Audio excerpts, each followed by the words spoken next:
Hello and welcome, everybody. It is a nice day today. It's Saturday. It is August in DFW, Texas, and it is not hell on earth today.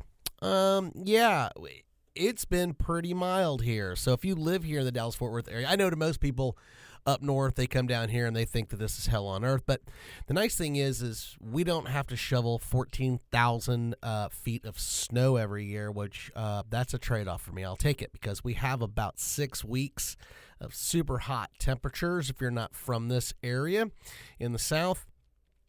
I'll take the heat over snow any day of the week. So it's actually pretty mild year so far. I know that I just jinxed us. It's going to be basically horrible now that I just said that, but that's okay because you know what? At the end of the day, it's August and the high today is only like 91 degrees in Dallas-Fort Worth, Texas.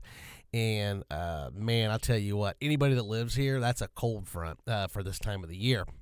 So anyway, yeah, I know I had a brief hiatus. I had stuff, man. I had things I had to do. I own my own business. I don't make any money on this podcast, nor do I care to make any money on this podcast. I do the podcast because this podcast is, like I said in the beginning, it is a therapeutic thing for me. It allows me to get things out and off of my chest, and hopefully you do the same thing. I just put mine on recording so that I can get it out there just because it's kind of fun, because I kind of like to even listen to my own podcast because some of the things I say actually crack me up, and really laughter and things like that is really some of the best medicine that you can put into your body, is not only to laugh and get things off of your chest, but to laugh at yourself sometimes is really pretty darn fantastic. And it really does help a lot. But yeah, I had a hiatus. I had a lot of things going on. I had some things I had to do at my house. I had to put in a whole brand new heating and air conditioning. But that's my fault because I put it off for a long time. Maybe you're a procrastinator. Sometimes I procrastinate about things like, man, I can just get one more year out of it. And I think I did that for 15 years.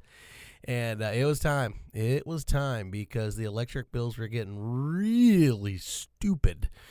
And the wife kind of basically told me what we were paying, and she tries to keep it under wraps, but I was like, holy shit balls, that's a lot of money. And I think what we would save by putting in a new system just makes total sense. But that's why I haven't done a podcast, is because I've been having to do a lot of things around the house, and I've had some business stuff that I've had to handle as well because I own my own company, like I said. And the podcasts don't even pay for bottled water in the house, so I don't make any money off of it. But on today's podcast, if you even made it this far, because most people have an attention span of a fucking gnat, and they can make it like 5 seconds. The thing is to talk about things and see if you can relate to a lot of the things that go on with me, because I'm sure that if I met you at a bar, or if I met you at a restaurant or at an event, it's amazing. Not everybody is 100% the exact same, but there's always a little bit that you can always find common ground, on a lot of things that are going on in your life. But anyway, so back to the gnat thing. Yeah, people's attention spans are just shit these days, and it's absolutely fucking frustrating. But today on episode 10, I'm going to talk about making your own beer. Do you make your own beer? Is there beer that you have actually ordered a kit, or if you went to like a little small brew house to buy your stuff to make your beer, like grains and hops, beer bottles if you bottle, or do you maybe do your own beer in keg? I'm going to get into a little bit what we do, and it's a lot of fun, and I'm fucking telling you, it's therapeutic. And the smells. If you love beer, okay, then making your own is just there's nothing more fun than doing your own beer and hanging out with your buddies. And I'm going to get into the beer part too on is it hard to do, and can just any Joe Blow do it, and the little ins and outs of it. But really the big thing is do you make your own beer?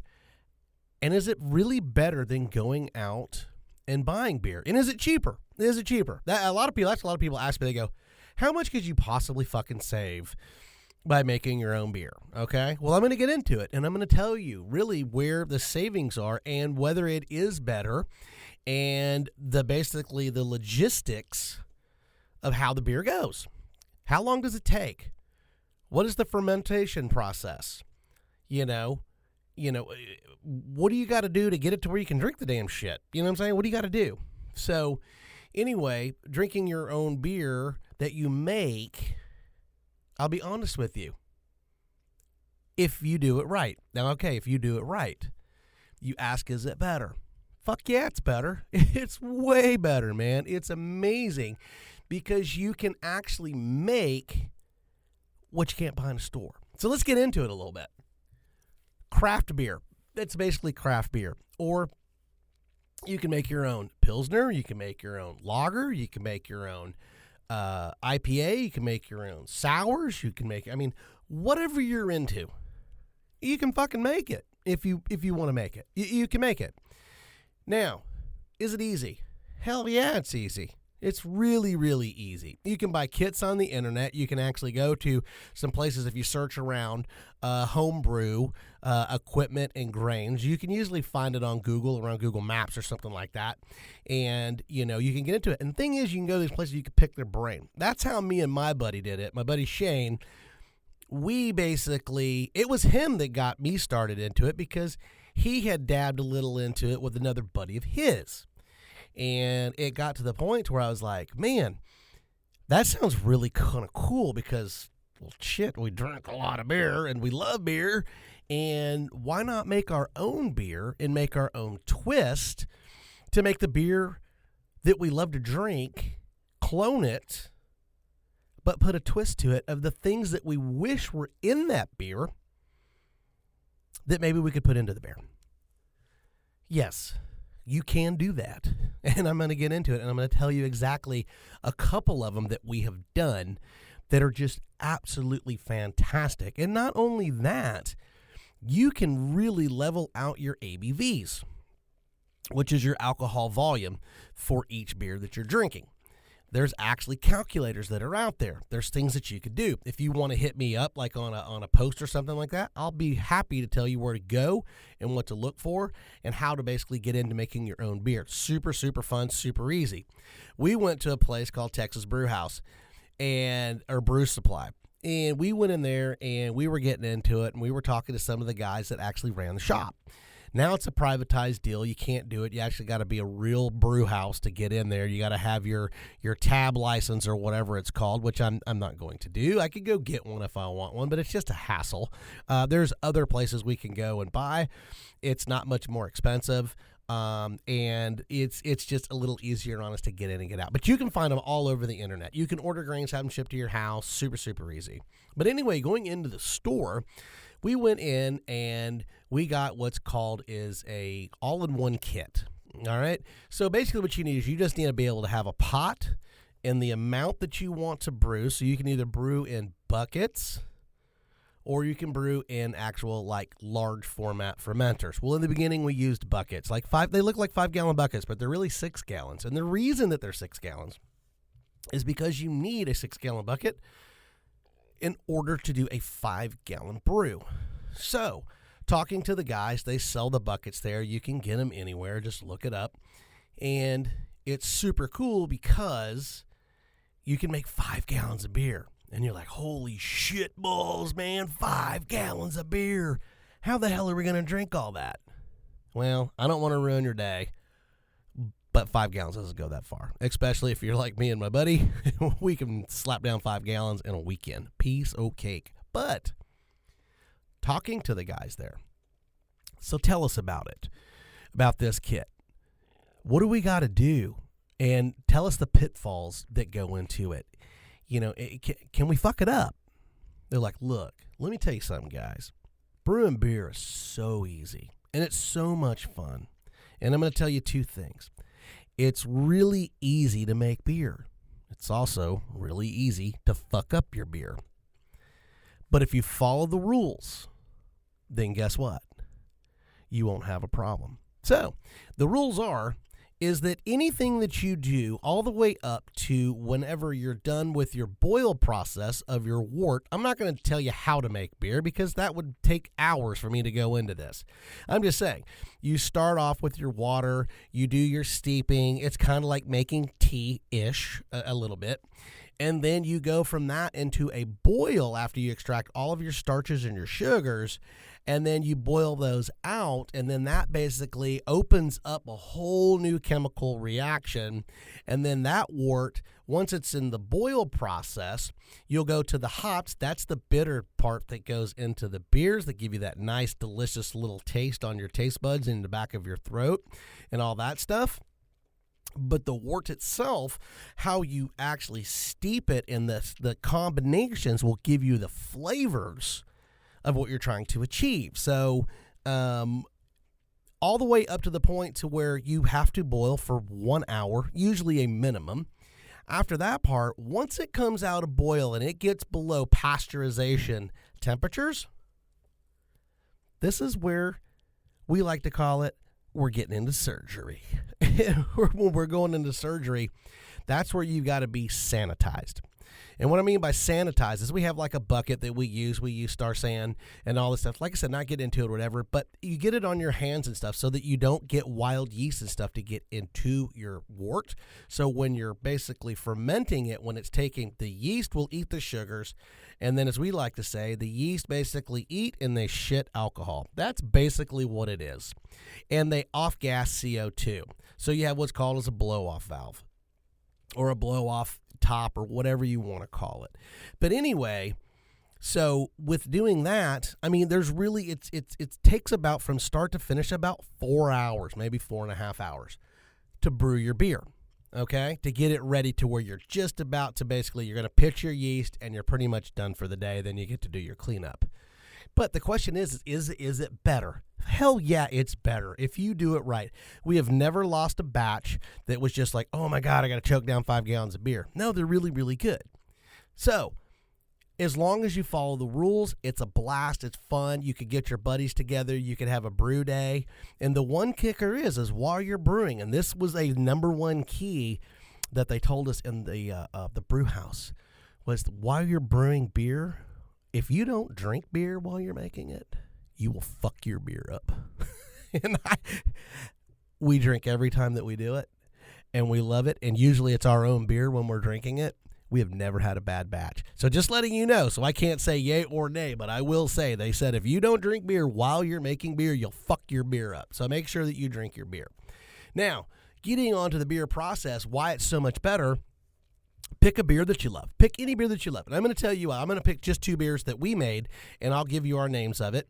And you could probably find it onto the internet, on the interweb, but the beer that we make that we really like is we like amber beers, okay? So like some, not super dark beers. Now you can make them if you want to, like stouts and stuff like that. But we like, one, Sam Adams, all right? We love Sam Adams. And we like New Belgian beers, okay?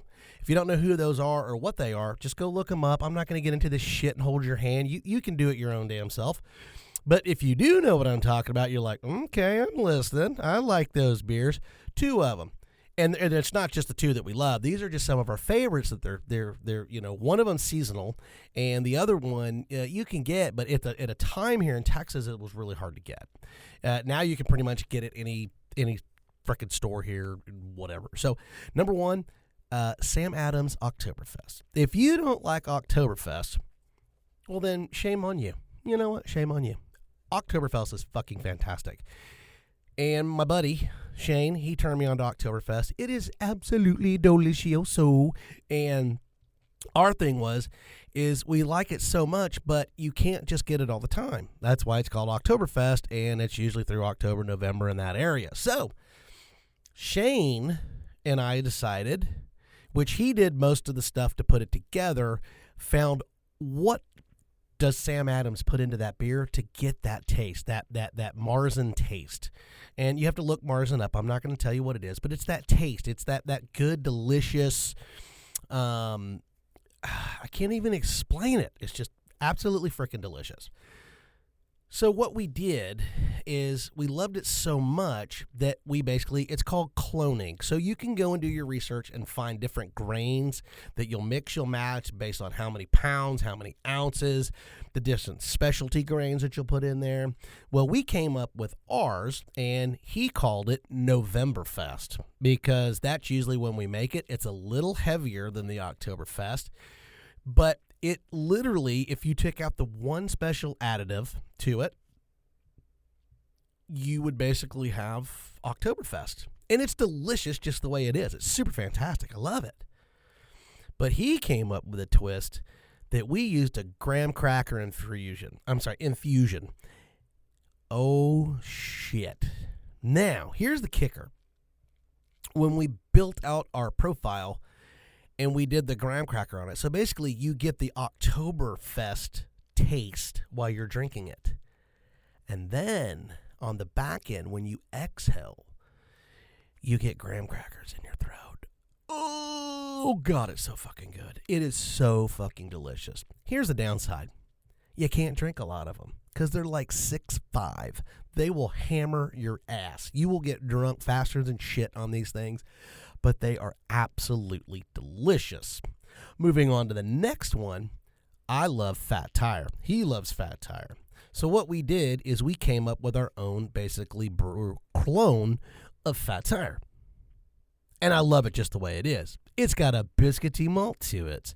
And if you drink it, you'll know what I'm talking about. But we have ours, I call it Big Wheel.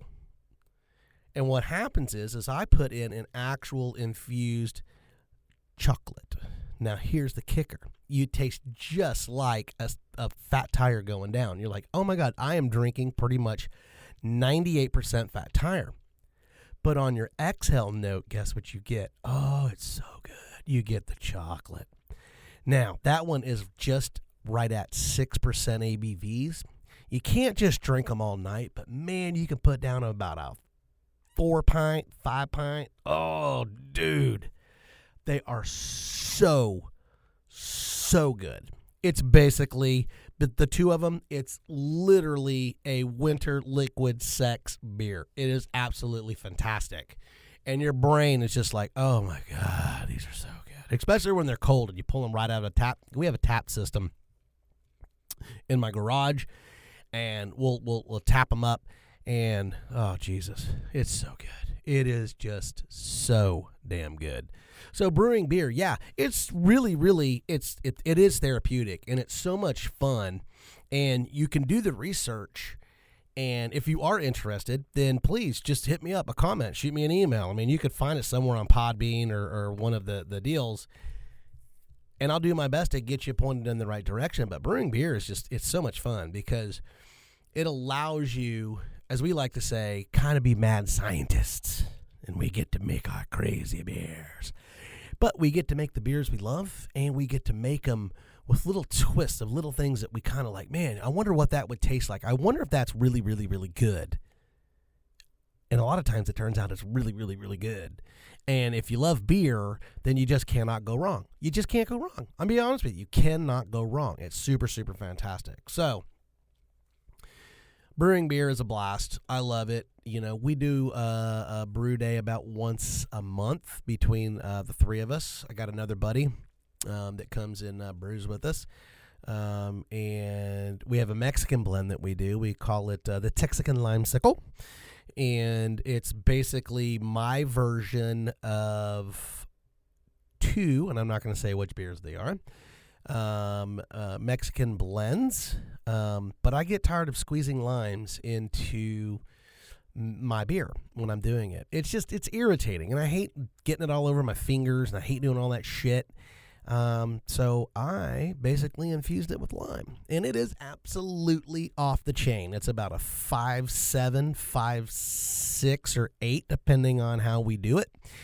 And it is a summer beer. It is light. It is delicious. It's got an extra additive to it, so it has a lime taste going downstairs. And then when you exhale, oh no, what is that? It's got a vanilla hint to it. It is absolutely off the frickin' chain. It is so damn good. So anyway, back to reality because I'm just getting off into the beer world, because, man, I could talk about beer all the time because it's so much fun and there's so many things that you can do, and you can make just some really super kick-ass clone beers that are your own. And the next thing is it, compared to going out and just buying a beer that you like versus making your own beer. Okay, first off, making your own beer is you put your hands on it. That's a thumbs up right out of the gate. Beer at the store, it's fantastic. You walk in, you grab it, you put it in your cart, you go buy it, you leave. So right now, if you go buy a case of, let's just say that you like Dos Equis, okay? You like Dos Equis bottles. You go buy a case of Dos Equis bottles. It will literally take you, it'll set you back about probably maybe $30, $28, you know what I'm saying? Because a 6-pack is somewhere between $9 and $11 for anything that's outside of Budweiser, which is disgusting. But you want anything with some real flavor and deliciousness, it's going to set you back a little bit. And if you like craft beers, you can't get them for less than $9 a sixer. So, was that $30 some odd for a case of beer? Now, when you brew, you usually brew a minimum of 5 gallons. That's pretty much the standard. And then you elevate up at 5-gallon increments. That's why basically a pony keg is 5 gallons, or a Cornelius keg. That's what I use. Then you can step up to the next level, and then you can go to the actual full kegs, which is called a half barrel. And a full barrel is 2 kegs, like the big ones you used to do when you used to party on the weekends when you got out of high school and stuff like that. Not going to go into that, but anyway, so just say 5 gallons. So 5 gallons basically is the equivalent to 2 cases of beer. It's between 48 and 52 bottles. That's just the way it comes out to. I've done a lot of them. I've probably brewed thousands of gallons. So that being said, so you get 2 cases of beer, just say 2 cases. Now, what does it cost to brew those 2 cases of beer? Okay, well, you buy the grains, you buy the hops, you buy the yeast, and you put everything in. Now, to do basically my Texican limesicle, which is basically, it's somewhere down the realm. Just pick any of your favorite Mexican beers that are going to run you, $16 to $18 for a 12-pack. And so just say $32 to $35 per case. It costs me to brew 5 gallons of beer about maybe $25, maybe $25. And I can make it any direction I want to. And I can make what I love, and I can make what I want. I can turn into anything that I want to. And I don't brew 5 at a time. I brew 15 to 30 gallons at a whack. And once the more volume you do, that's when the real savings kick in. So if you're thinking about brewing beer, that's really, yes, you can save it. Is it oh my God, I just saved so much money? No, it's not that much. But it's at least, I'd say, 30% cheaper than going out and buying the beer. And, but the thing is it's your beer. You made it. It's fantastic and it's delicious.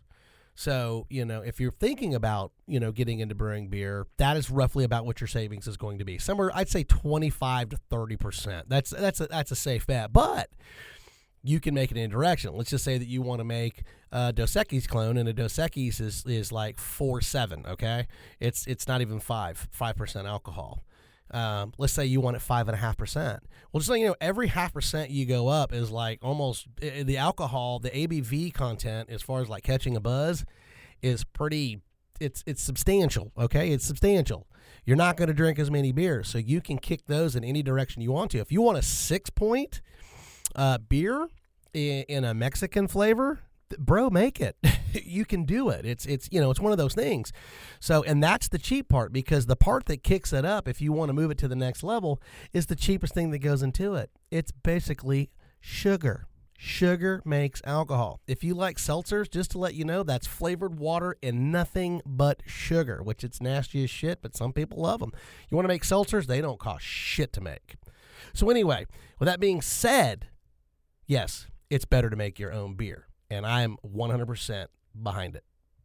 And, oh shit, what the fuck news, baby. Okay, today's what the fuck news, or WTN. What a shitty last week we had.